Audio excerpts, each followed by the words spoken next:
সাহাবিয়াত। হে আশিকানে সাহাবা ও আহলে বাইত, জান্নাতের সুসংবাদপ্রাপ্ত মহিলা সাহাবিগণ অনুষ্ঠানে আপনাদেরকে আরও একবার সুস্বাগতম। যখনই খতামুন নবিয়্যিন সাল্লাল্লাহু তাআলা আলাইহি ওয়া আলিহি ওয়াসাল্লামের সাহাবাদের আলোচনা করা হয়, সিরত অধ্যয়ন করা হয়, তখন জানা যায় যে প্রত্যেক জনেরই নির্দিষ্ট একটি মর্যাদা রয়েছে, চাই তিনি সাহাবী হন বা সাহাবিয়া হন। তাদের প্রত্যেকের জীবনই মুসলমানদের জন্য এমন উত্তম আদর্শ ছিল যার উপর আমল করে প্রত্যেকের উপর দ্বীন ইসলামের উপর চলা সহজ এবং প্রত্যেকে তাদের জীবনকে সুন্দর করে তুলতে পারে। যেভাবে সাহাবায়ে কিরাম আলাইহিমুর রিদওয়ান খাতামুন নবিয়্যিন সাল্লাল্লাহু তাআলা আলাইহি ওয়া আলিহি ওয়াসাল্লামকে অপরিসীম ভালোবাসতেন এবং হুজুরের আদেশের উপর আমল করাকে সব কিছুর উপর প্রাধান্য দিতেন, তেমনিভাবে সাহাবিয়াত রাদিয়াল্লাহু তাআলা আনহুন্নাদেরও অনুরূপ আমল ছিল। তারা নিজের জান মাল এবং সন্তানদের চেয়েও হুজুর আলাইহিস সালাতু ওয়াস সালামকে বেশি ভালোবাসতেন।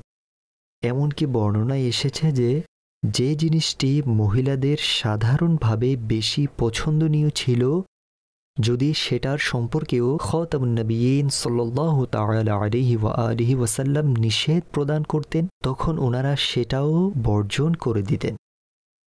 অনুরূপভাবে যদি খাতামুন নবিয়্যিন সাল্লাল্লাহু আলাইহি ওয়া আলিহি ওয়াসাল্লাম যুদ্ধের ঘোষণা করতেন, তখনও তারা তাদের স্বামী ও পুত্রদেরকে বিনা দ্বিধায় যুদ্ধে পাঠিয়ে দিতেন। তাদের মধ্যেই একজন সাহাবিয়া রাদিয়াল্লাহু তাআলা আনহার সম্পর্কে আলোচনা করব, যার জন্য জান্নাত রয়েছে, যিনি সাহাবিয়া হওয়ার পাশাপাশি নবী পাক সাল্লাল্লাহু আলাইহি সাল্লামের স্ত্রী হওয়ারও সৌভাগ্য অর্জন করেন। সৎ চরিত্রের নিদর্শন, শাহী মহলে লালন পালন হওয়া, জ্ঞান বিজ্ঞান ও বিচার বুদ্ধি দ্বারা পরিপূর্ণ, আরবি ভাষায় ফাসাহাত ও বালাগাতের সর্বোচ্চ মর্যাদায় সমাসীন খাতামুন নবিয়্যিন সাল্লাল্লাহু তাআলা আলাইহি ওয়া আলিহি ওয়াসাল্লামের পবিত্র স্ত্রী, আমাদের প্রিয় প্রিয় আম্মাজান হযরত জুবাইরিয়াহ বিনতে হারিস রাদিয়াল্লাহু তাআলা আনহা, তিনি রাদিয়াল্লাহু তাআলা আনহার সম্পর্কে শুনব। তবে প্রথমে আমরা খাতামুন নবিয়্যিন সাল্লাল্লাহু তাআলা আলাইহি ওয়া আলিহি ওয়াসাল্লামের উপর দুরূদ পাক পড়ার ফজিলত শুনব।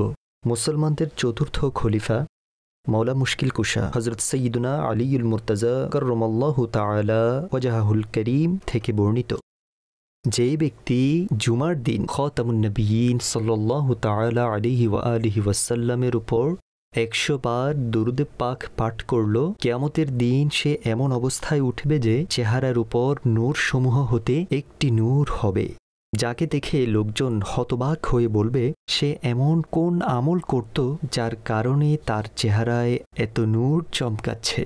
সল্লু আলাল হাবিব সাল্লাল্লাহু আলা মুহাম্মদ সাল্লাল্লাহু আলাইহি ওয়া আলিহি ওয়াসাল্লাম। দর্শক, ইসলাম কবুল করার পূর্বে হযরত জুবাইরিয়াহ রাদিয়াল্লাহু তাআলা আনহার নাম বাররাহ ছিল। খাতামুন নবিয়্যিন সাল্লাল্লাহু তাআলা আলাইহি ওয়া আলিহি ওয়াসাল্লাম তিনি রাদিয়াল্লাহু তাআলা আনহার নাম পরিবর্তন করে জুবাইরিয়াহ রাখেন। মুস্তালিক গোত্রের সাথে তিনি রাদিয়াল্লাহু তাআলা আনহা সম্পৃক্ত ছিলেন, যা খুজাআর একটি শাখা। তিনি রাদিয়াল্লাহু তাআলা আনহার পিতার নাম হচ্ছে হারিস। খাতামুন নবিয়্যিন সাল্লাল্লাহু তাআলা আলাইহি ওয়া আলিহি ওয়াসাল্লামের বিবাহের পূর্বে তিনি রাদিয়াল্লাহু তাআলা আনহা মুসাফিহ বিন সাফওয়ানের স্ত্রী ছিলেন। মুসাফিহ গজওয়ায়ে মারিসায় কুফরি অবস্থায় মারা গিয়েছিল।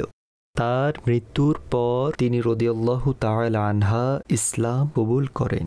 অতঃপর খাতামুন নবিয়্যিন সাল্লাল্লাহু আলাইহি ওয়া আলিহি ওয়াসাল্লাম তিনি রাদিয়াল্লাহু তাআলা আনহাকে নিজের স্ত্রী হিসেবে গ্রহণ করেন এবং তিনি রাদিয়াল্লাহু তাআলা আনহাকে বিবাহ করেন। খাতামুন নবিয়্যিন সাল্লাল্লাহু আলাইহি ওয়া আলিহি ওয়াসাল্লামকে বিবাহ করার ফলে জান্নাতি নারীদের মধ্যে হয়ে গেল, কেননা খাতামুন নবিয়্যিন সাল্লাল্লাহু আলাইহি ওয়া আলিহি ওয়াসাল্লামের ফরমানে আলিশান হচ্ছে, আল্লাহ তাআলা আমাকে শুধু জান্নাতি নারীকেই বিবাহ করার হুকুম করেছেন। দর্শক শ্রোতা, নবী করিম সাল্লাল্লাহু আলাইহি ওয়া আলিহি ওয়াসাল্লামের স্ত্রী হওয়া তো তিনি রাদিয়াল্লাহু তাআলা আনহার জন্য এক্সট্রা ফজিলত ছিল। অন্যথায় তিনি রাদিয়াল্লাহু তাআলা আনহা জান্নাতি হওয়ার জন্য সাহাবিয়া হওয়াই যথেষ্ট। কেননা আমাদের নবী পাক সাল্লাল্লাহু আলাইহি ওয়া আলিহি ওয়াসাল্লামের কোনো সাহাবী বা কোনো সাহাবিয়া এক মুহূর্তের জন্য জাহান্নামে যাবে না। খাতামুন নবিয়্যিন সাল্লাল্লাহু তাআলা আলাইহি ওয়া আলিহি ওয়াসাল্লামের সংস্পর্শের বরকতে আল্লাহ পাক তাদের সকলের সাথে জান্নাতের প্রতিজ্ঞা করে দিয়েছেন। বিয়ের সময় তিনি রাদিয়াল্লাহু তাআলা আনহার মোবারক বয়স ২০ বছর ছিল। সেই অনুযায়ী তিনি রাদিয়াল্লাহু তাআলা আনহার জন্ম নবুয়ত প্রকাশের আনুমানিক ২ বছর পূর্বে অর্থাৎ ৬০৮ খ্রিস্টাব্দে হয়েছে। খাতামুন নবিয়্যিন সাল্লাল্লাহু তাআলা আলাইহি ওয়া আলিহি ওয়াসাল্লাম তিনি রাদিয়াল্লাহু তাআলা আনহার সাথে বিবাহের সংবাদ যখন সাহাবায়ে কিরাম আলাইহিমুর রিদওয়ানের কাছে পৌঁছল, তখন তারা এ বিষয়টি মানতে পারলেন না যে গোত্রের মধ্যে রাসূলুল্লাহ সাল্লাল্লাহু আলাইহি ওয়া আলিহি ওয়াসাল্লাম বিবাহ করেছেন সে গোত্রের কোনো ব্যক্তি তাদের দাসত্বে থাকবে। সুতরাং সাহাবায়ে কিরাম আলাইহিমুর রিদওয়ানের কাছে সে গোত্রের যত গোলাম ছিল সবাইকে এই বলে মুক্ত করে দিলেন যে তারা আমাদের আকা সাল্লাল্লাহু তাআলা আলাইহি ওয়া আলিহি ওয়াসাল্লামের আত্মীয় হয়।